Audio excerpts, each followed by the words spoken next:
go. I think I got stuff set up. Let me put my audio real low there. There we go. And I'm recording. Excellent. Remembered to press that this time. Okay. Welcome. It is Thursday at the time of this recording. It has been a week. We're all very tired, but today is a more relaxing project. A lot less stuff.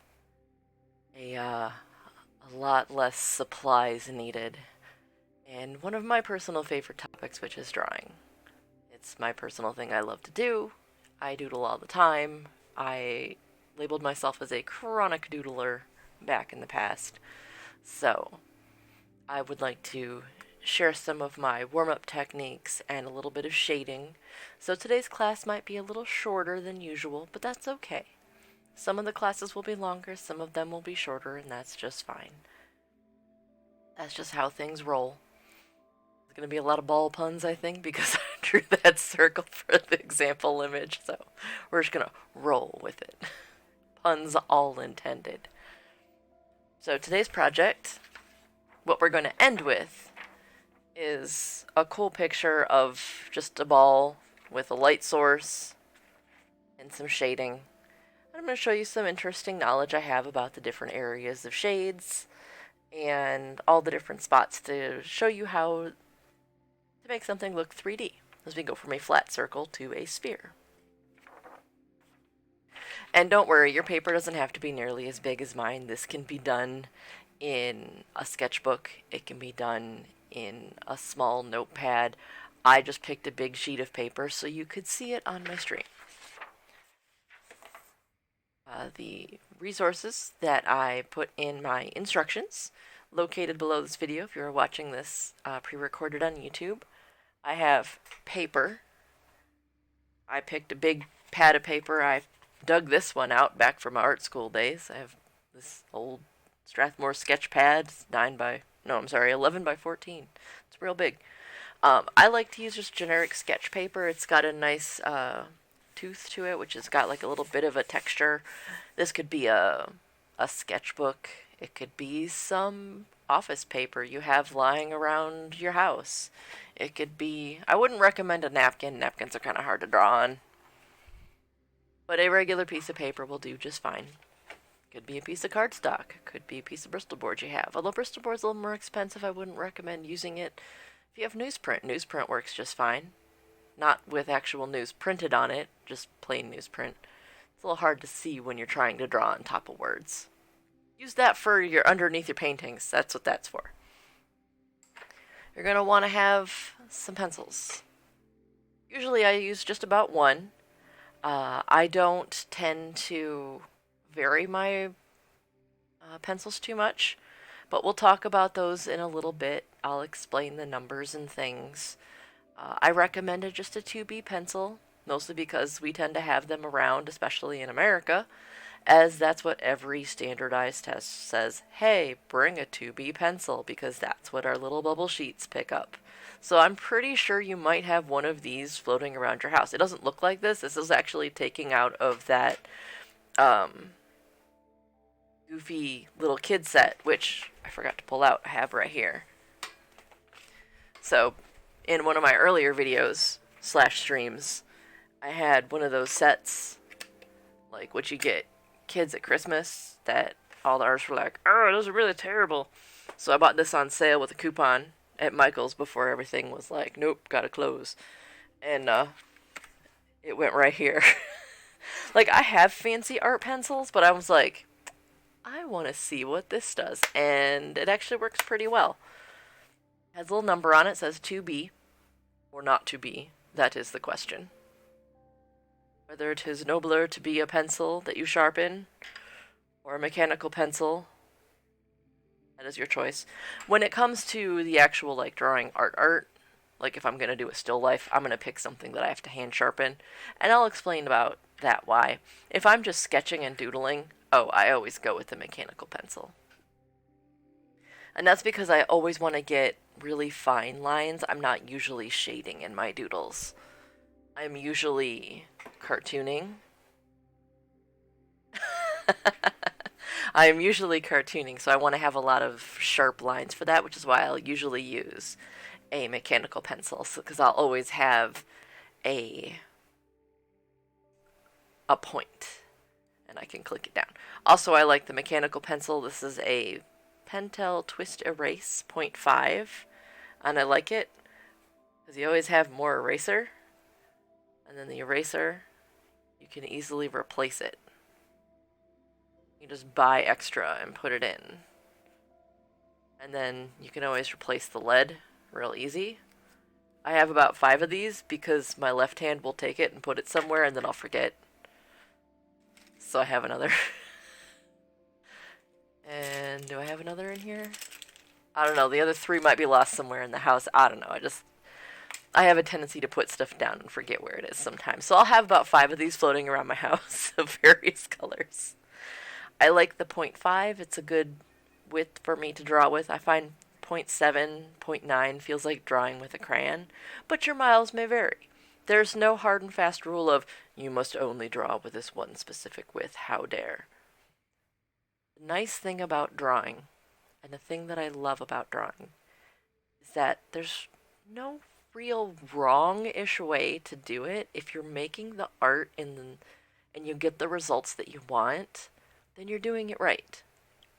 Draw with what's comfortable.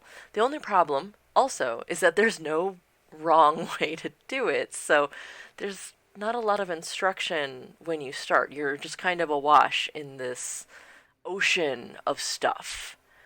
And you're never quite sure what you want to do because you can't just be like, oh, let me follow these like 2 instructions and I'll know exactly what I'm doing. You kind of have to experiment and play around with the materials. And that's actually what I wanted to do with a lot of these streams, is to introduce a lot of you to the various supplies that are out there in a cost-effective manner to show you what's out there and what kind of techniques are there, to see what sparks you, to see what, in a way, brings you joy in the art world. So, hopefully, maybe drawing and sketching is one of them. That's my feelings on art today. So we're going to go with our drawing pencils. We got our Sketchpad. I did recommend having a pencil sharpener. And it could pretty much be any kind of pencil sharpener. I do recommend having the ones with the catcher for the pencil shavings, only so they don't get all over your table, all over your lap, all over your shirt, all over your floor, and then you gotta clean it all up and then it becomes a hot mess. I like having something I can just open up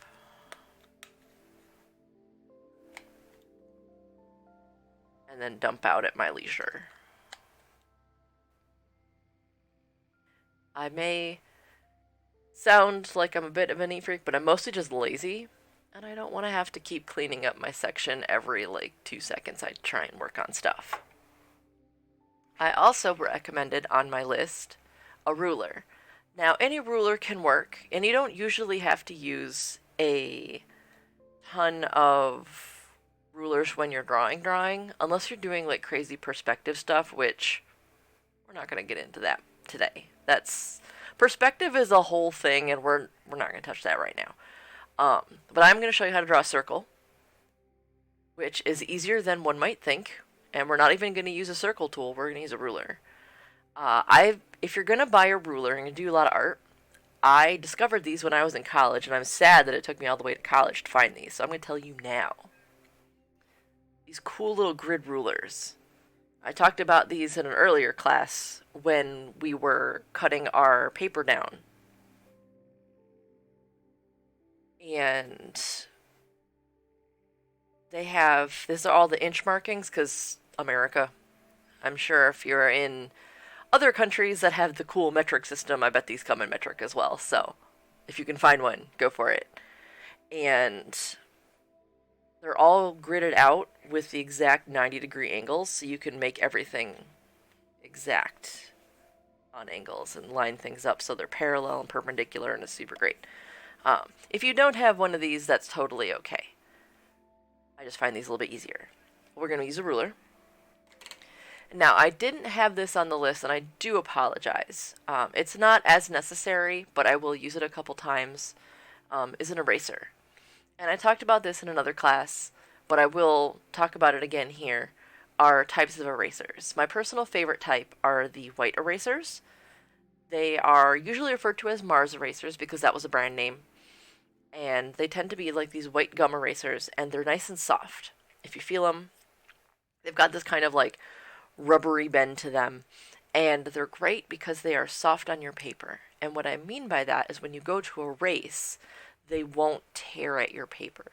The more you erase with a hard eraser, the more you might actually tear a hole in your paper, and then it becomes more difficult to draw on and then erase those lines later. So the gentler you are to your paper, the more you can keep drawing on it. There is also something called a kneaded eraser, which looks like a little piece of like silly putty, but it's gray. And those are really cool, but we're not going to use those today. That's a whole different chat of supplies, which I might just do at some point of like, hey, let's just talk about art supplies, because I love talking about art supplies. It's a hoot. But that's less working on things than me just blabbing about art supplies. So, we are going to head over to the desk now, because I think that covers everything. I'm going to take a sip of tea. See in my chat, yes, art and office supplies, my two favorite things. Well, I have many favorite things, but art and office supplies. And see, I'm not using paint today, so I can bring out the teacup as I hold this. Yes, this is the teacup.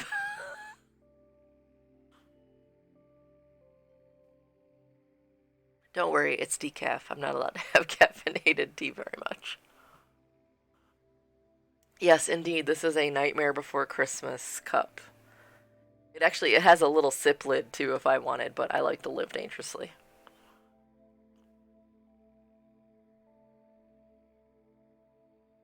I got it on sale at the Disney store. There was like a clearance, they had stuff, and I was like, oh, I just broke a mug. I need a new one. I guess it's time to get one. Alright, one of my favorite movies. Around my favorite holiday, Halloween. So let's move to the desk. Switch my scene here. Okay. I'm gonna move my final out of the way here. So the first thing I'm gonna do, I'm gonna sharpen my pencil. So for your pencils, if you've got an art pencil or even just like a regular like yellow pencil with the pink eraser at the end, you see that there's like a little number on it. It says 2B. That indicates how soft your pencil is. I don't know if I can get this close without it. Here, let me see if I can get that to focus.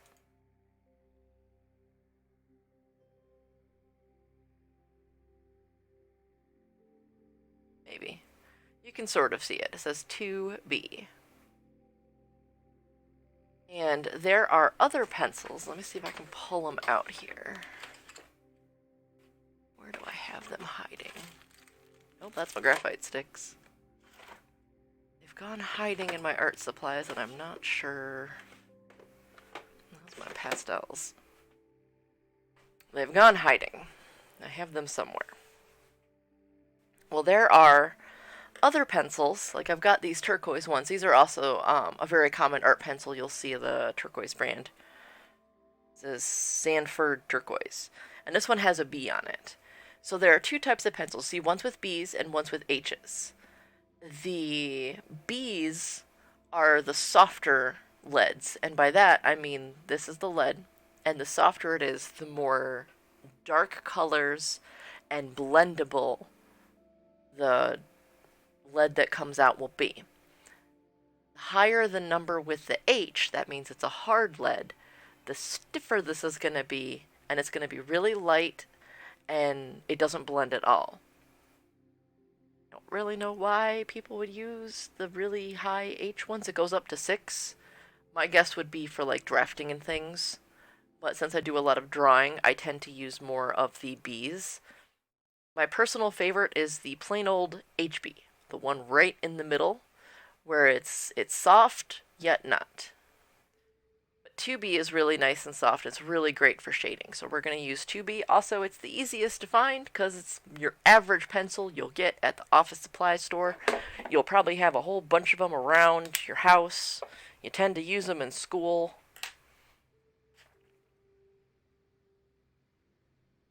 I already dropped shavings on my desk. Alright, so I'm going to open up my Sketchpad. Now when it comes to drawing, feel free to rotate the page wherever you want to go. Sometimes when I draw, I might need to actually, move my page to the side because that's just how I learned, and it's okay.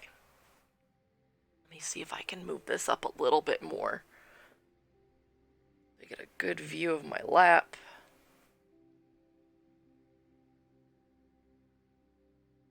So we can see all of my paper. So, before you do a picture, you want to warm up, because you might not think of it, but drawing is a lot like exercising. And your hands have muscles, and drawing is a lot like using a muscle. So you want to get yourself ready to be able to work on your picture. First thing, when you draw, things you don't want to do. Draw very tiny. If you draw only using just your hands and your wrist, this is going to lead to problems later. Now, if you're drawing really tiny things, okay, that's fine.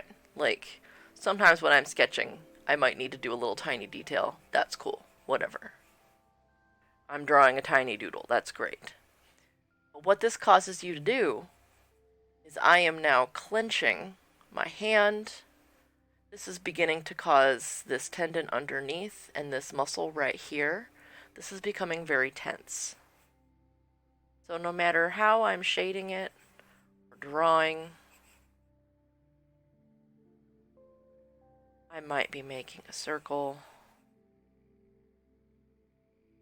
This is going to get real rough on my tendons up here, and I can already feel it starting to make my tendonitis flare up. That's going to lead to problems down the line. So the best way to work on your drawing is to actually hold your wrist still, and you want to actually move your whole arm and make big lines. So like, let's say I'm going to draw a circle.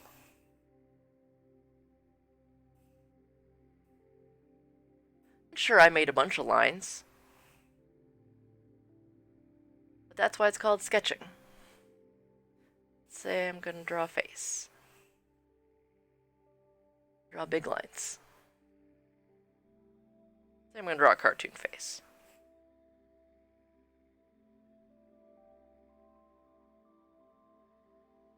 I'll start like that. And then you can go in and refine it a little bit with your hand. I didn't draw the whole thing with just my wrist. I drew the large gesture, and that's what these are called. These are gesture lines. So one thing you can do to warm up, and I always thought this was a really cool, like if you're having a block, if you're frustrated with your drawing and you just need to loosen up your arms, I love this particular exercise, and it's called the jelly beans. So you start on a piece of paper, and you draw a little bean. And then you can draw another bean next to it.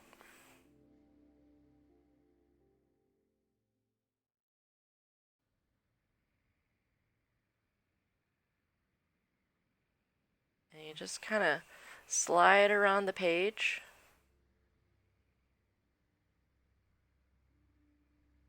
Until you fill your whole page full of jelly beans. You can even give some of them happy faces if you want. There's hugging.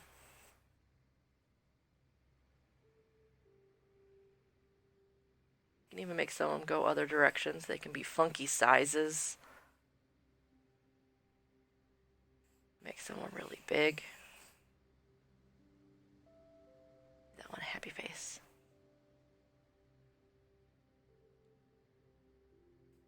And it can be really sketchy.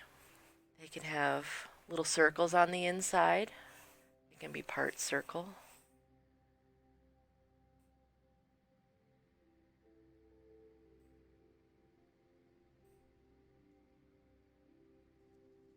Oh, and see, my pencil's already wearing down.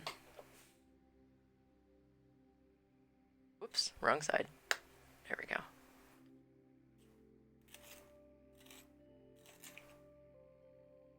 And also, while doing this, try to keep your hand above the paper.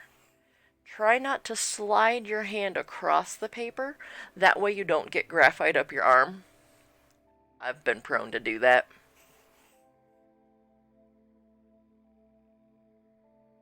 Let's see if I can fill in a tiny jelly bean here.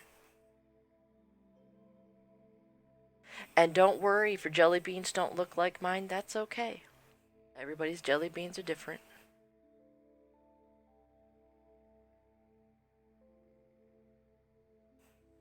You just fill the page. Honestly, it's just kind of like a little relaxing, like meditative, like let's fill the page with jelly beans.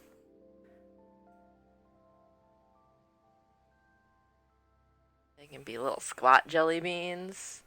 This one's like, oh no, I'm getting squished. Oh no, I'm stuck. Start giving them faces. Oh no, I'm stuck in here. This one is sleeping.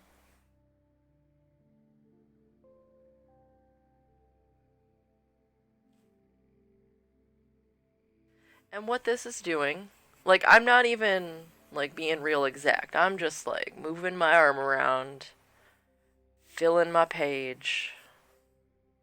And note how fast I'm doing. Like I'm not even like thinking real hard. I am just putting these little bean shapes.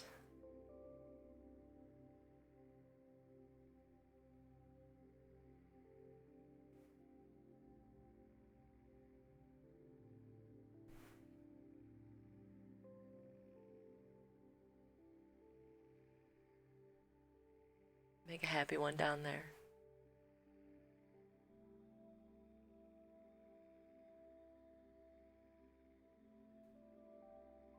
Happy little jelly beans. He's going off the page. And if they overlap each other, that's okay. We're just getting our sketch muscles just all ready to go. That's what this is. This is just warming up our arms. Put some more smiley faces. Make some happy jelly beans. I actually learned about this from, oh gosh, I think it was a video online somewhere. I saw someone do this. I'm like, this is fantastic. So whenever I have a day that I'm like frustrated about art, I'm like, I need to warm up my arms. Now, obviously, it looks like this person is buried in some jelly beans. They're obviously overrun with some jelly beans. I'm gonna sharpen my pencil. Also, take a moment, stretch my arm.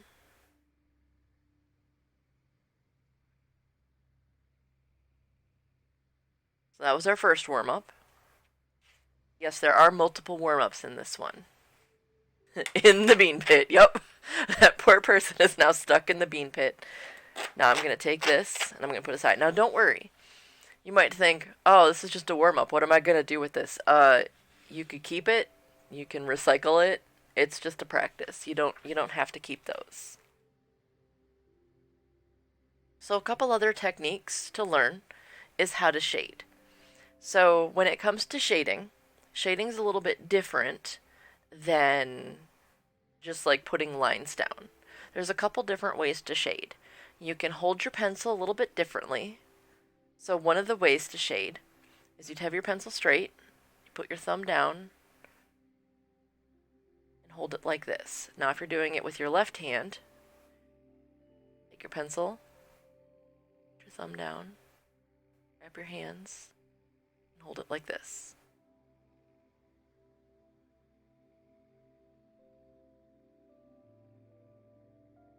So you're kind of pressing it against the little edge of your palm. And you might extend your fingers out, and you're going to use the side of the pencil.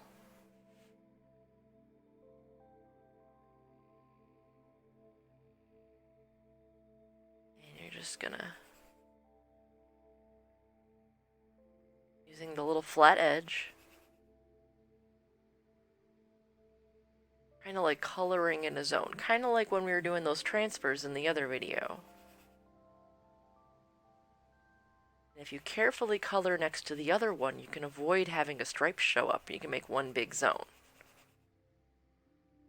This is really handy if you're doing like a big area. Now I'm going to do it with the other hand. So I'm going to take a pencil like this, put my thumb, my fingers like this.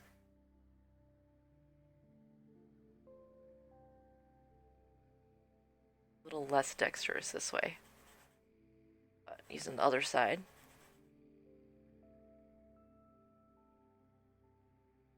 Also, this evens out my pencil lead, so it all helps. And slightly ambidextrous. There we go. That's a better. Aha! Figured it out. See? Now I've got both sides. And that gets you a nice broad stroke, and I'll pull this up here. That gets us a nice, like, wide area if we need to cover a large section. Now, if we're going to hold it like we hold our pencil regularly, I'm going to bring this in a little more so we can see.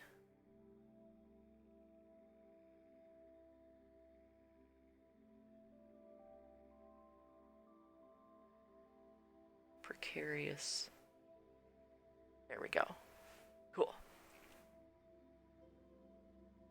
I will actually hold my pencil about halfway up. I don't actually hold my pencil right near the edge. I actually hold it about halfway up so I can see where it's at. And I hold it actually very loosely.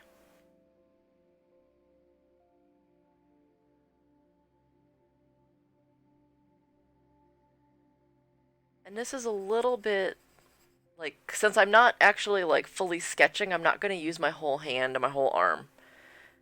This is a little bit more, I'm using just little smaller motions, which is why I wanted to save my arm for this part. So this is another way to shade.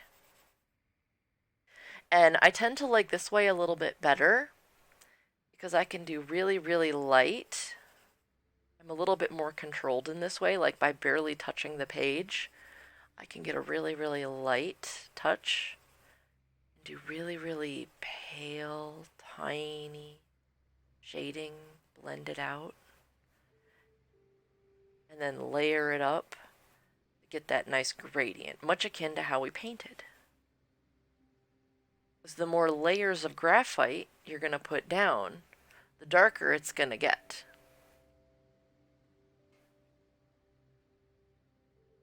So there's that. And you can always rotate your pencil.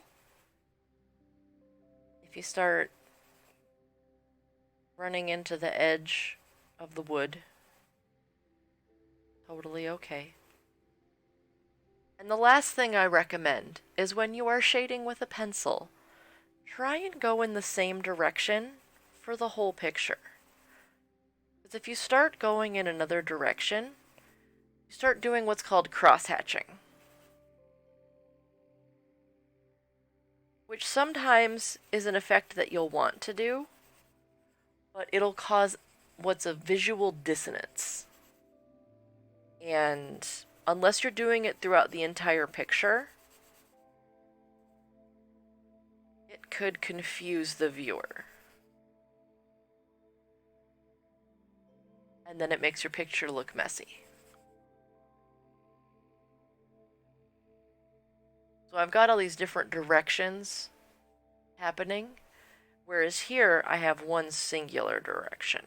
And this looks more uniform than this. This looks like I'm just like all over, which if that's your entire picture and that's what you're going for, then that's a stylistic choice. But this could like I said, cause visual dissonance, and it sometimes looks a bit messy and a bit, I don't want to say amateurish, but it definitely looks like you're unsure of where you're coloring and what you're doing. Having everything go the same direction looks a lot cleaner and more controlled, and gives a much nicer visual to what you're doing. So, there is that. So now, the last thing I want us to practice is let's practice arcs. And those are just simple curves, because we're going to use these when we draw our circle.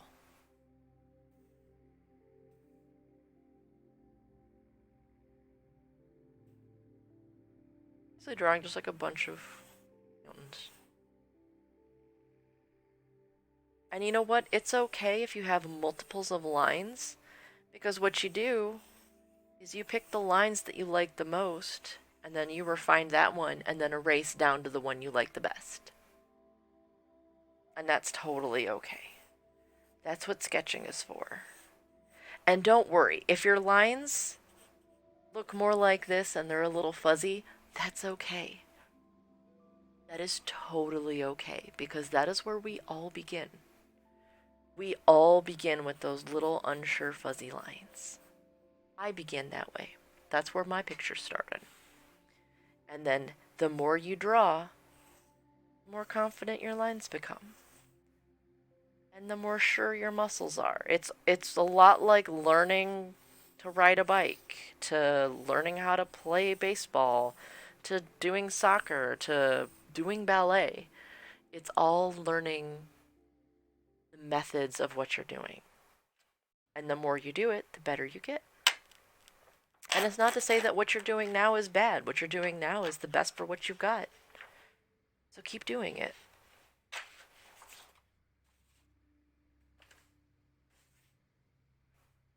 That's my personal thoughts. People are always like, oh no, I've drawn it wrong. No, you're drawing the best for what you have right now, and I think that's great. You're the best you've been so far. Keep doing it. You'll only get better. I'm still getting better. I've been drawing for 25 years.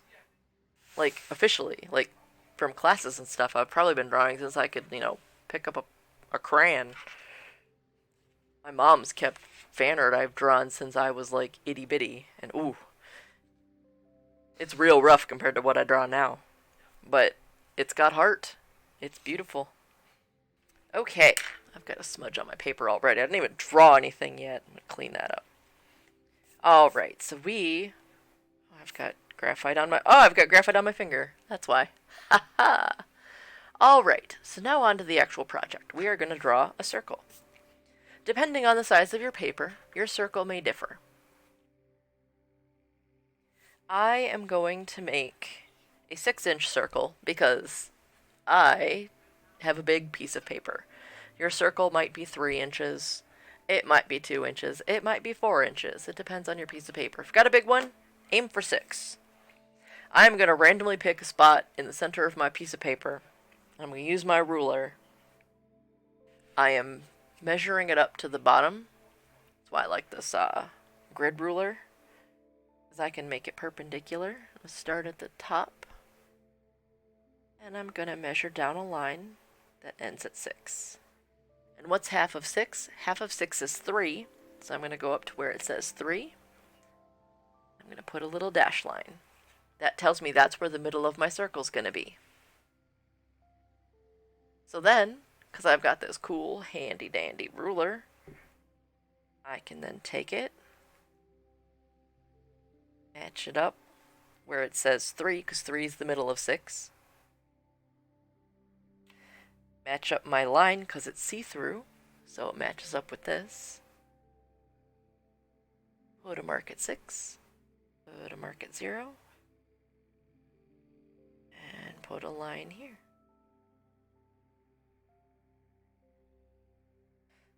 So now I have this plus sign. Now take in mind, I am drawing very lightly. I am hardly pressing into the paper.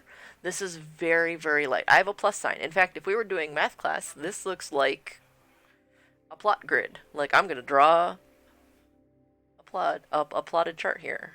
Let's do some XY variables, shall we? No, let's not. This isn't math class. Although it could be, but we're not going to do that. It's my other favorite thing to do. So now, this is where it comes in time where we can turn our paper. What I'm going to do is I'm going to draw an arc that goes from here to here, trying to stay the same distance out. Now, if that's hard to do, that's totally okay. You know what you can do? You can take your ruler, keeping the 3 in the center, and marking a 0 and 6. And then going back to the center, putting the 3 there, marking it 0 and 6. So now we have dots in the middle, and now I can match up those dots.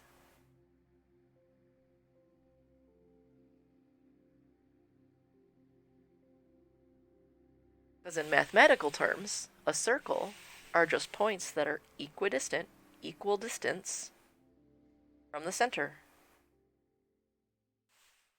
Now, if your circle's not perfect, that's totally okay. Mine's a little lopsided.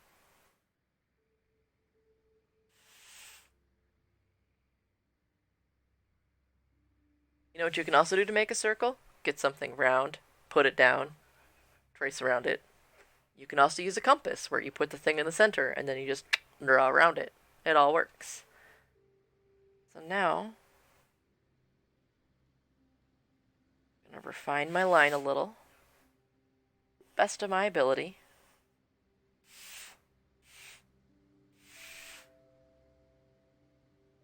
And don't worry, if your circle's a little lumpy, that's okay. Oranges aren't spherical either. Maybe I'm drawing an orange. And that's okay. That's close enough for government work. There we go. Now I'm going to take my eraser. If you happen to have a nice one, feel free. If you don't, it's okay. This is just practice. I'm going to erase my lines inside.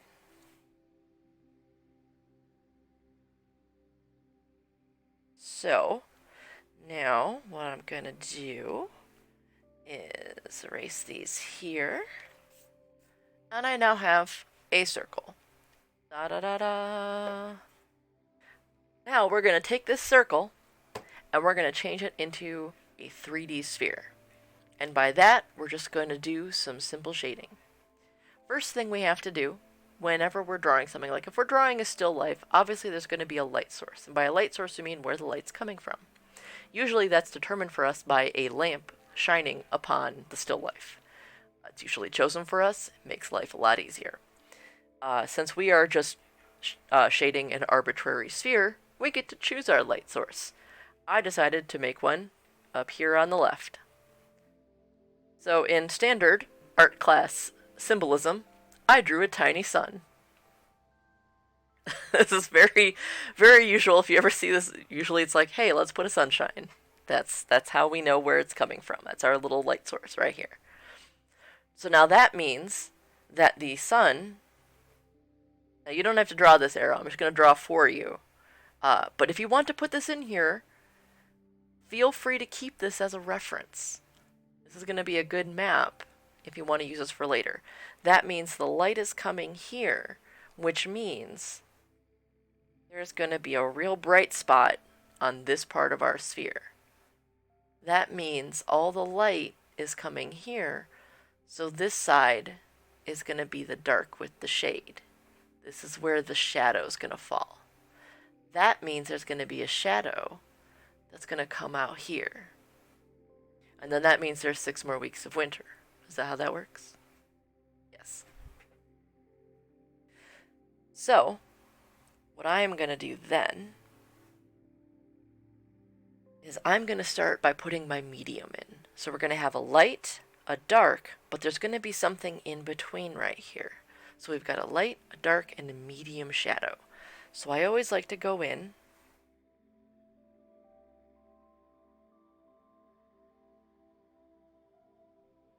just very lightly.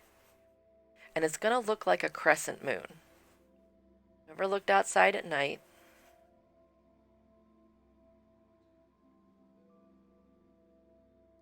I'm going to be really light with this, because it's going to go around the circle. And if you want to watch me first and then do it, that's totally okay. Just very gently.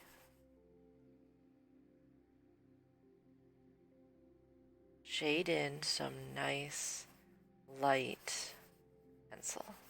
Now we're going to layer on top of this in just a little bit. And I'm going to shade all the way to the back of the circle.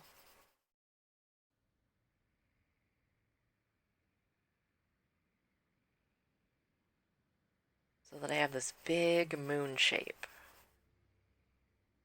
And if it's not perfect, that's okay. We're just getting down the zones. With practice, this becomes more solid and more refined. So right now we've got a really light area and a medium area. What we need next is we need the dark shadow zone. And that's going to be the farthest part away from the light, because the absence of light is a shadow. So what I'm going to do is I'm going to then go in the middle of my medium, pressing down a little bit more, and I'm going to add in another layer, going in the same direction, trying to make it the same direction here. Add a little bit, but that's okay. So let's just practice. Gonna make another but tinier crescent moon, so you can still see some of that medium. And I might even make it a little bit darker. Because remember, the more layers you do, the darker it gets. Whoops. Gotta try and stay the same direction, but I'm not doing a good job. That's okay. That's why it's called practice. And if you go outside the circle, that's okay. That's what erasers are for. Now you might notice that I have two very obvious splits where there is a medium and there is a dark. Now is when the magic happens. I can start going lightly in between and doing a little bit of layering and get that to start to blend together. Note, I am not actually blending anything with my finger. I'm not using any sort of blending tools. I'm just adding small layers. And I can actually also do this from the medium to the light by going in and trying to color even lighter between the medium and the light, and giving an even bigger zone. So doing that will allow that to spread out. And then I can even eventually go in and remove that circle from where the bright area is, but I might want to leave it right now just for reference. And you can do that too. Like, this can be your little map to shading, because we can write some notes on here, and that's totally fine. And then go in, add a little bit more to the medium area, add a little bit more to the dark. Now here's a cool thing that I actually didn't learn until much later. If you have to rotate your pencil to get a little darker, that's totally okay too. There's a really neat thing called reflective light, and it'll help make your pictures pop.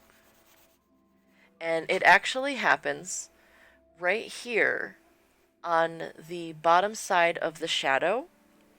The light from the table or other objects will actually reflect back up onto other things. So your deep shadows won't go directly to the edge. There's going to be this little area of light. So what I'm going to do, I'm going to put my darkest dark almost to the edge, but not exactly. So I've got this zone of really, really dark, but not that dark.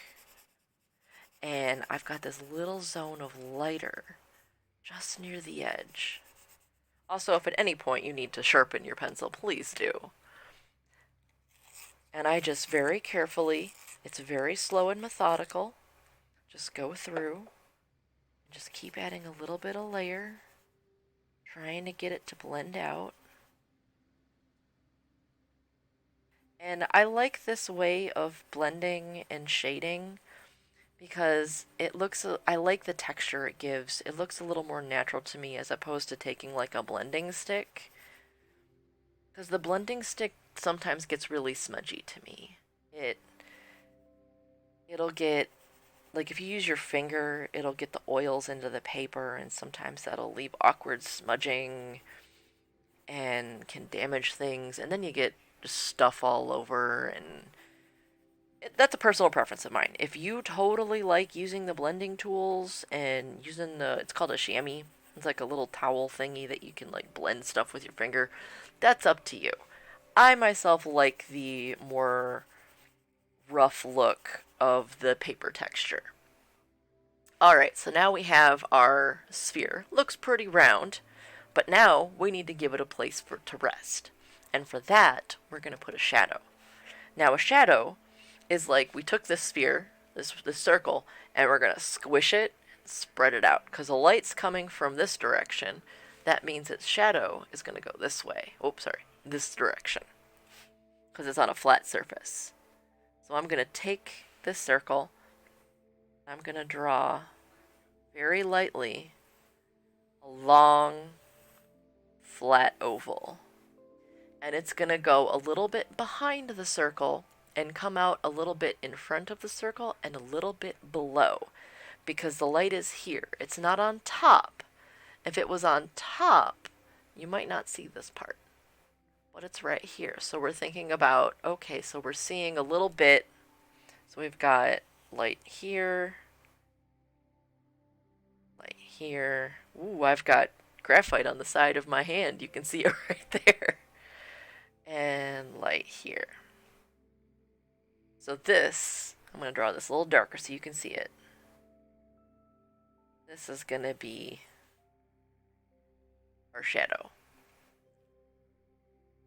Now, a fun thing about shadows is it's going to be the darkest right underneath, but as it gets further away, it's going to fade. And if you've ever been outside during a sunny day and you look at shadows, you'll start to notice this, is that under the brightest area, it's going to be the darkest. And then the further away it gets from the light source, the faded out it gets. So, directly underneath the circle, I'm going to make it be the darkest.